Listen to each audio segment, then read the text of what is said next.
Time now to take a closer look at some stories in Behind the Headlines. The New York Times reports on our main story, US President Joe Biden for the first time expressing support for a ceasefire between Israel and Palestinian groups in Gaza. A diplomatic row between Spain and Morocco has turned into a stream of thousands of migrants headed towards an enclave. Spain's El País says the army's been deployed. Many migrants are being sent back to Morocco. Deny everything, admit nothing. That's a famous KGB phrase. And Russia's spy chief, Sergei Narishkin, has given an interview in which he says all the acts being blamed on the Kremlin were actually carried out by Western powers. India's Economic Times covering that story. And finally, a study has revealed that just 20 companies are responsible for producing more than 50% of all single-use plastic waste in the world. Britain's Guardian newspaper has more on that disturbing story. My reviewers today are broadcaster and journalist Lape Olarinoye and Ryan Chilcott. Good to have both of you with us.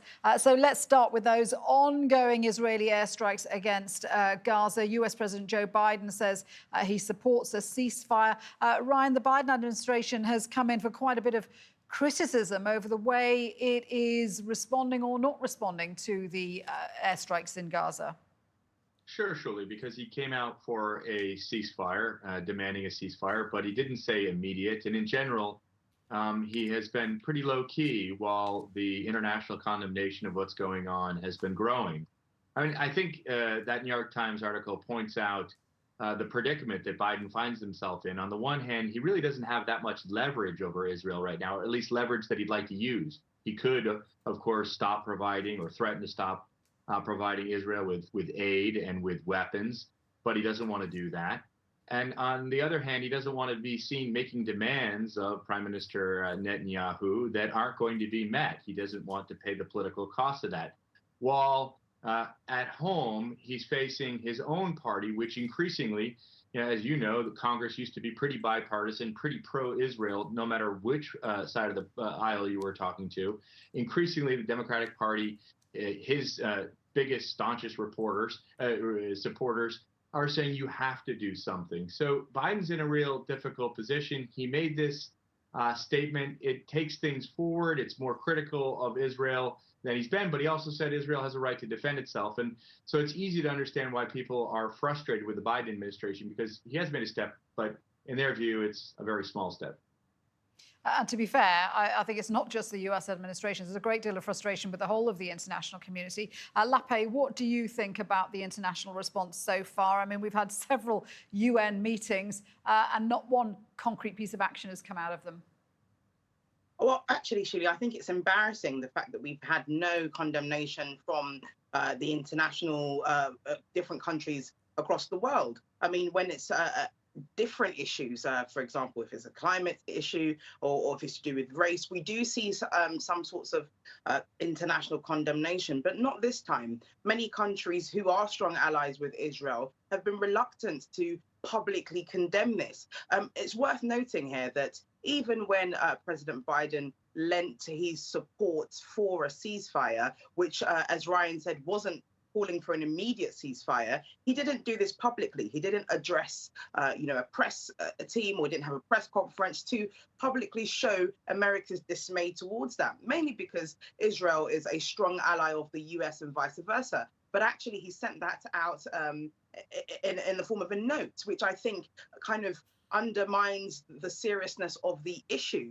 And then also using statements such as, Israel has the right to defend itself, when, as we've rightly seen there in that VT, we've compared the death toll and the fact that even Prime Minister Netanyahu has also said that Israel plans not to stop any of these airstrikes so far as rockets are still landing in Israel, especially from by Hamas from Gaza. So I think it's the choice of language there doesn't essentially send a strong message. And actually, overall, it doesn't really send a stronger message to the international community to come out and actually call out the issues happening there. This is not the first time that we've seen this conflict. It's been going on for many years. And it seems as though that the casualty always seems to be on both sides, but we can see the trauma and the heartache that is happening in Gaza, homelessness, the death of hundreds of children and women and men.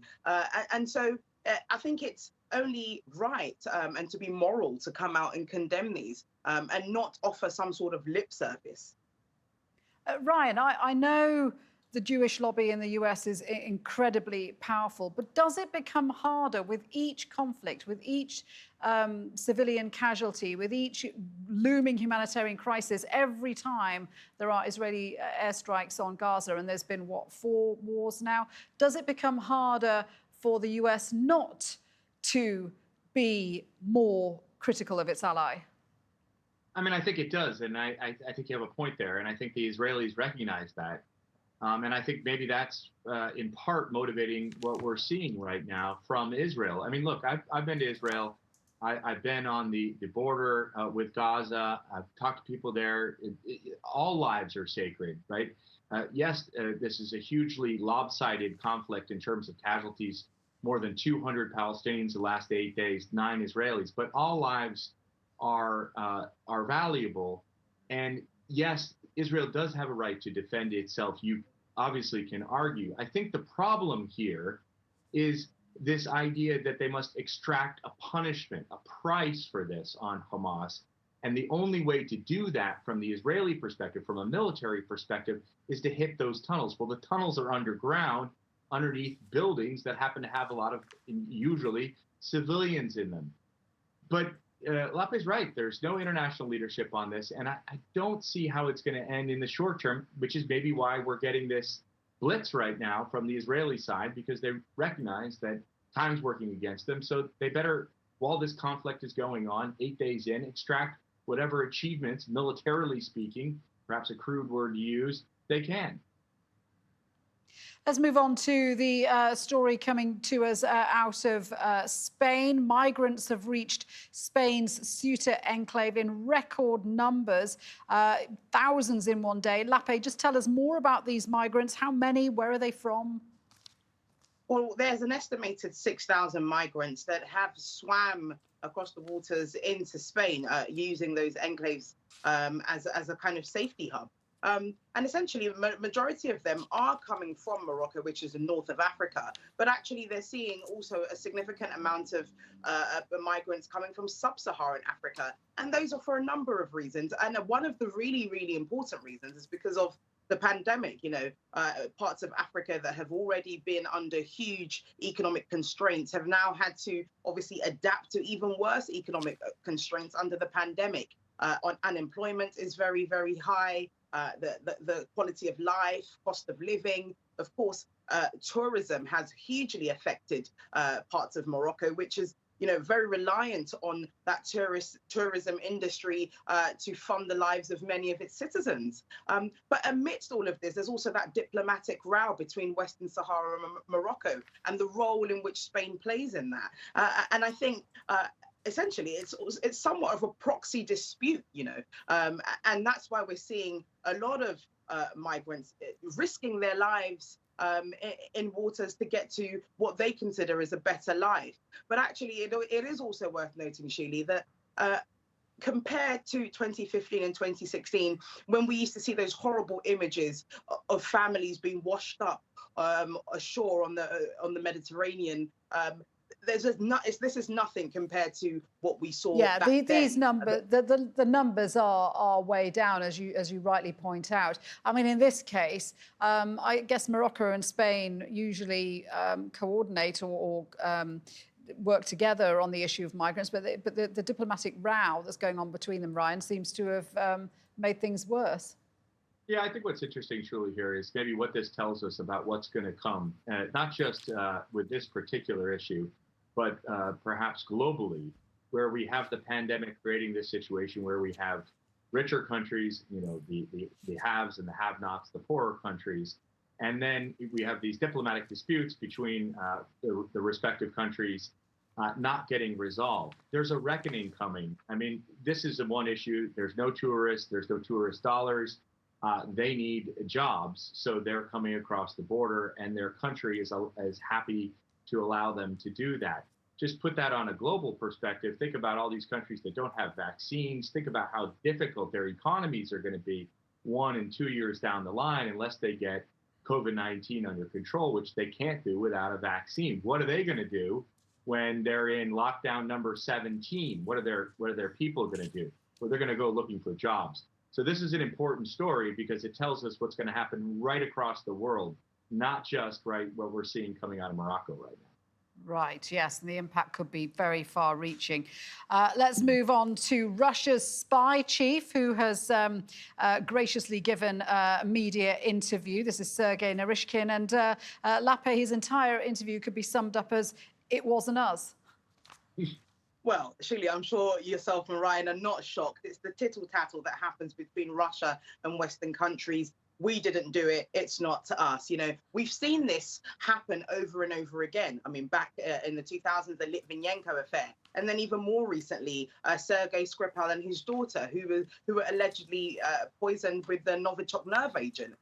And we've seen this kind of, denial happen over and over again. It was a comical interview to watch, actually, because the rapport between the reporter as well as Sergei himself, I mean, it's shocking to see how, funny it is to them, how unimportant it is, and how easy it is to almost deny these really strong allegations and almost blame the other side, which is essentially what we saw in that 5-minute and 24-second interview. Yeah, he was saying it was all the cyber attacks and everything was down to Western intelligence. Ryan, what is the point of an interview like this? Because either, he thinks we're all idiots, or he actually thinks that this is going to do some kind of PR job for the Russians. It does do a PR job for the Russians, and that's part of the reason why he's doing it. The other reason why he's doing it is because probably the Kremlin asked him to do it. He has to show that he's doing his job. Look, I think there's two things going on. When you set this section up, you were talking about how the Soviets used to just say, no matter what, deny that you did it.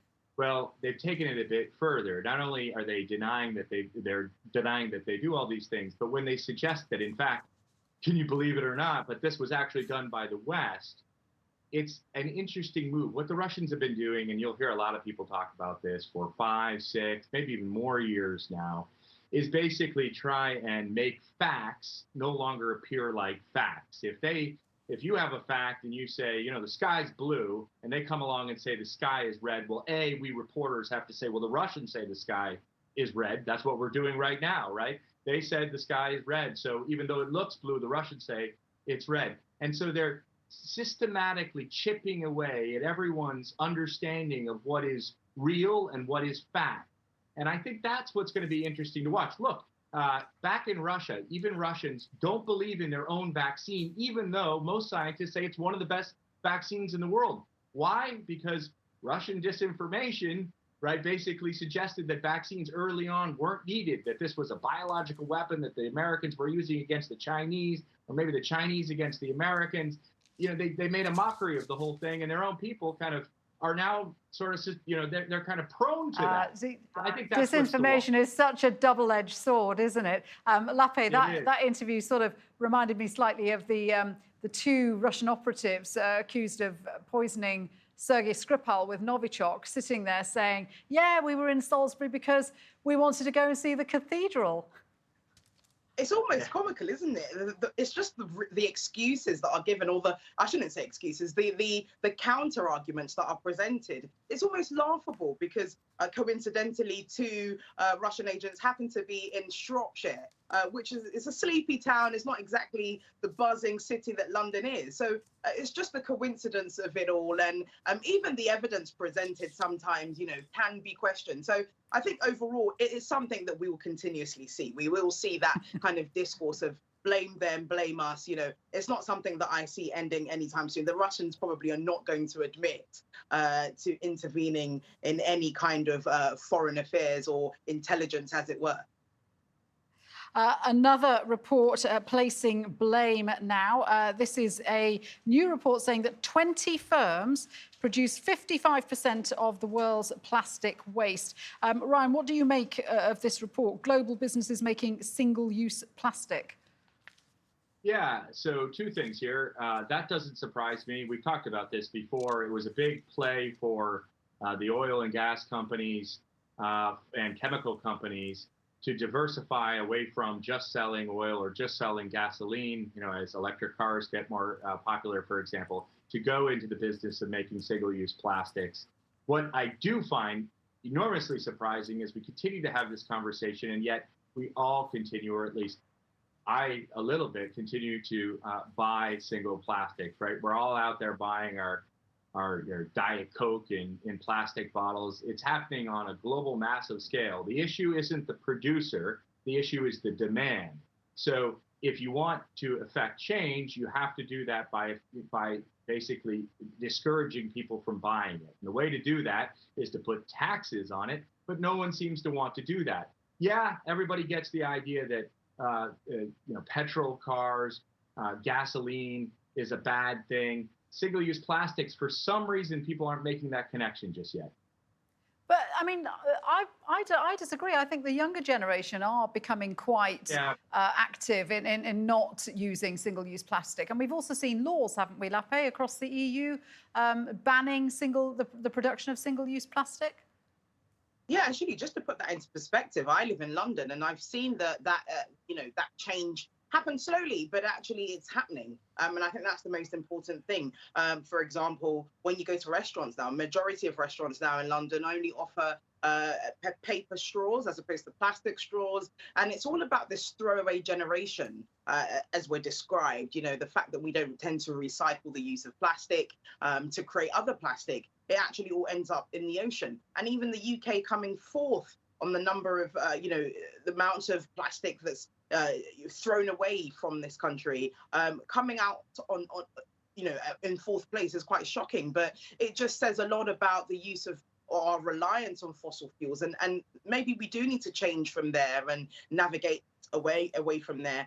And just an interesting piece on this as well is that during the pandemic, we saw a lot of changes in our usage because obviously everybody was told to stay at home and so on. So people weren't really engaging with plastic like they used to, or using plastic, or having to throw it away as much. And we saw a lot of the natural habitats actually come back to where they originate from. So it's interesting, the impact, and the fact that 20 companies make up 55% of that also shows that, if they decide to really enact the changes in the way in which we use plastic and throw it away, the impact of that could be enormous. And also, on the other side, the flip side of this, we're talking about the demand, consumer demand for single-use plastic. And I agree, it's sometimes quite hard to consciously buy a wooden spoon instead of a plastic spoon. But the report is also saying that plastics are being pushed by fossil fuel companies. They're moving into plastic production because their other markets, like cars and electricity, are being decarbonised. I mean, why isn't this more regulated? What's happened to this circular economy that we're all supposed to be moving into? I mean, Ryan, do you think there's enough being done? I think that the demand has to come from consumers. Again, I mean, the reason why oil companies and chemicals companies are doing it is because they own the product, right? So it's easy for them. They already have the oil. They know how to do it. You run it through a refinery, and there you have it. You can own the whole value chain. It makes sense from a business perspective. Businesses understand how to make money. If that's what they do best. Sustainability, yes, but sustainability has to be driven by consumers. So people aren't going to demand it. It's not going to happen. Okay, London, they'll give you a wooden fork and not a regular fork. There's 7 billion people on the planet. You're talking about a rich city in a rich country, and it's just image stuff around the edges. The fact of the matter is, plastics are huge around the world. We all use them in extraordinary amounts. And this idea, and I know I already said this, that they're bad has not come through as strongly as the message that, maybe we should think about driving electric cars. I think that's done much better. So if you're an oil company, you got the product, what are you going to do with it if you can't put it in automobiles? You're going to build plants and you're going to make single-use plastics while you're building, up your renewable energy stuff, because you need to make a profit, because that's what your shareholders expect you to do until they say you have to build a profit, but not invest in single-use plastics. And that's not happening right now. Great to have you guys with us, and good to get your opinions on a range of subjects today. Ryan and Lafe, thank you for joining me on this edition of Behind the Headlines.